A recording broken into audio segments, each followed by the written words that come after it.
చెమరి మృగం అంటేనే పవిత్రమైన మృగం అండి. అది ఎక్కడికి వస్తే అక్కడ అపవిత్రత పోయి పవిత్రత చేకూరుతుంది.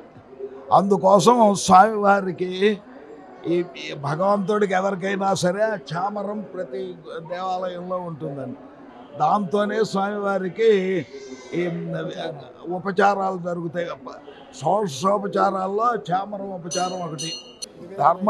ధర్మరాజు గారు కూడా రాజసూయం చేశాక వారి భోజనాలు విపరీతంగా కొన్ని వేల మందికి భోజనాలు పెట్టారండి. ఆ అంటు దోషం పోవటానికి ఆయన చెమరి మృగాన్ని తీసుకొచ్చినట్టు పవిత్రతను సంతరించుకున్నట్టు ఒక చరిత్ర చెబుతోందండి. నైమిషారణ్యం హిమాలయ ప్రాంతాల్లో కూడా ఉంటాయండి అవి చెమరి మృగాలు. మామూలుగా మనకి ఇవి యాత్రల దీంట్లో కూడా చూయిస్తాడు ఆ చెమరి మృగాలు.